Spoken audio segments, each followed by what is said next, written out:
Bonjour à tous, on se retrouve pour une nouvelle vidéo où ici on va un peu regarder ce que dit notre brillant mathématicien Cédric Villani sur l'IA de manière générale et sur ses inquiétudes et sur ce qu'il en pense actuellement et sur les futurs développements. Donc on regarde. Le domaine dans lequel, pour moi aujourd'hui, c'est le plus flippant, très clairement, c'est la guerre. La guerre, c'est clairement... de toute façon, ça va toucher toutes les industries, mais la guerre, c'est clairement un des sujets les plus impressionnants où les développements vont extrêmement vite. J'aimerais bien faire une vidéo, un de ces quatre, sur Palantir, sur cette boîte qui est une startup qui a été développée après les attentats du 11 septembre aux États-Unis par l'ancien de PayPal et un philosophe qui est un peu dingue, honnêtement. Mais donc voilà, il y a vraiment, donc il y a non seulement cette partie, il y a Palantir, mais il y a aussi toute la partie drone, il y a la partie robotique, sans compter les cyberattaques, enfin la guerre qui va suivre l'intelligence artificielle, le développement de l'intelligence artificielle ne va rien avoir avec toutes les autres guerres qu'on a pu connaître, quoi. Vous êtes favorable ou défavorable à l'IA et à son développement? Favorable ou défavorable, ça se développe quoi qu'on fasse. Si je lance cette chaîne aujourd'hui, c'est justement pour promouvoir l'IA, pour justement qu'on apprenne à l'utiliser. Parce que je pense que la pire erreur qu'on puisse faire, c'est de dire ok, nouvelle technologie qui fait peur, on n'y touche pas. Non, je pense que l'IA, c'est sans aucun doute une technologie qui est déjà là en vrai, en réalité, depuis ça fait quand même 2 ans et quelques qu'elle est arrivée sur le marché. Tout le monde l'utilise, que ce soit les étudiants pour faire leurs devoirs, les professionnels pour traiter des gros dossiers, que ce soit pour des freelances pour accélérer leur productivité, ou encore des managers pour les aider dans la prise de décision. Donc vraiment, tout le monde l'utilise. Moi, je pense que justement, maintenant, il faut essayer de pousser à la réflexion de comment l'utiliser pour à la fois gagner en productivité, tout en gardant l'humain au centre, tout en gardant l'humain en priorité, tout en ne perdant pas les avantages que l'on a dans l'apprentissage par exemple. Parce que la productivité c'est bien, en effet il faut le résultat final, mais typiquement j'ai vu la vidéo de Micode hier qui m'a fait en tout cas réfléchir sur cette notion d'éducation. Je pense qu'on devrait utiliser l'IA pour non seulement gagner en productivité, mais aussi les moments où on a cette dette cognitive, pouvoir utiliser l'IA pour rattraper cette dette cognitive pour continuer à progresser.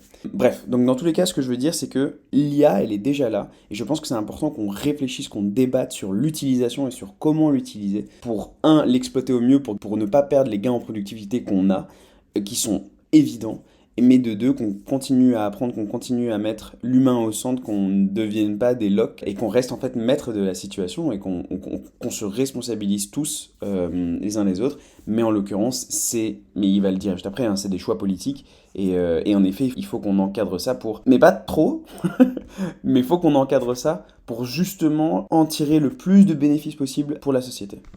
Parfois, on parle de l'intelligence artificielle, de la bombe atomique, comme des choses qui sont aussi explosives l'une que l'autre. Et je pense que c'est les seuls deux... En fait, d'ailleurs, la bombe atomique, ça c'est vrai que c'est un super exemple, c'est vrai qu'on compare souvent l'IA avec la bombe atomique. La différence, c'est que, en fait, aujourd'hui, la bombe atomique, elle est accessible à personne. Enfin, je veux dire, honnêtement, les barrières à l'entrée de la bombe atomique, elles sont gigantesques. C'est pour ça que les bombes atomiques ne sont possédées que par des États. Alors que l'IA, tout le monde en a une. Enfin, je veux dire, ça coûte c'est un abonnement de 20 euros, quoi. Même, il y a des IA qui sont gratuites.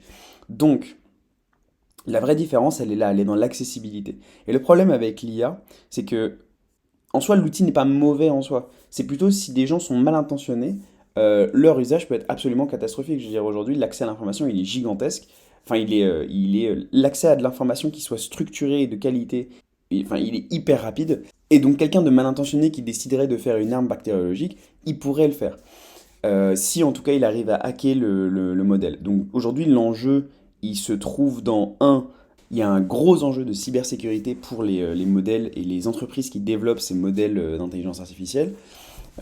Parce qu'on ne peut pas laisser quelqu'un de mal intentionné utiliser l'IA à des fins qui sont néfastes pour l'humanité. Geoff Hinton, donc un des pères fondateurs de l'IA, aujourd'hui, une fois qu'il a participé à son développement hyper activement, aujourd'hui il va partout pour un peu répandre le message comme quoi il faut faire vraiment très attention et en gros ça peut mener à l'extinction de l'humanité. Oui, mais je pense pas au sens de Terminator, parce que Terminator a priori, enfin en tout cas pas tout de suite, Skynet devrait pas arriver tout de suite, parce qu'on n'a pas développé d'outils assez intelligents pour avoir suffisamment de contrôle pour pouvoir aboutir à ce genre de résultats comme dans Terminator.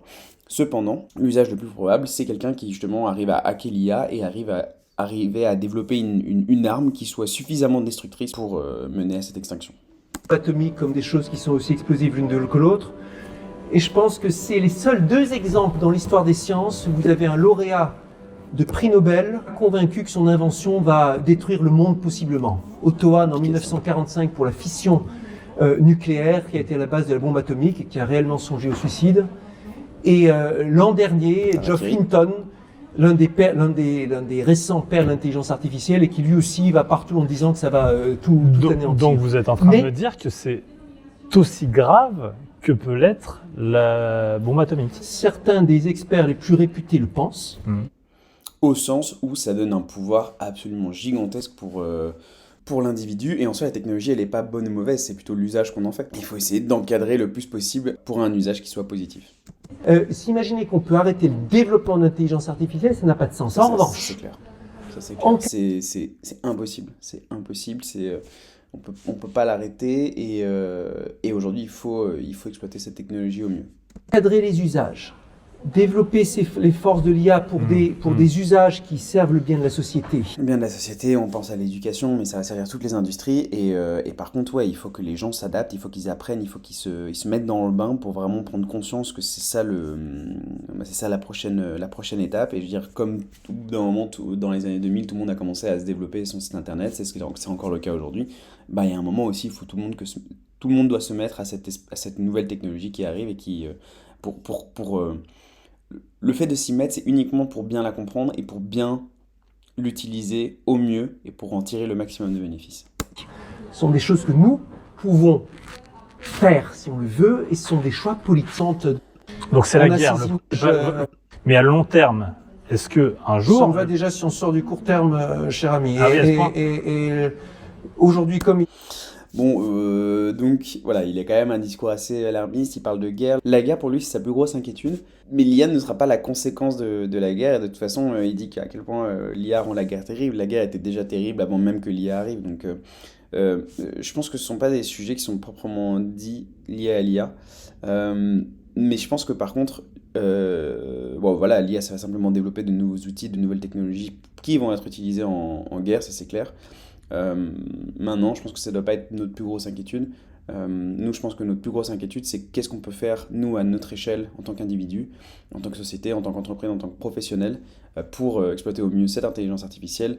De nouveau, en fait, il ne faut pas perdre le contrôle. On est responsable de nos résultats. Et en général, pour arriver au bon résultat, on doit monter en compétences.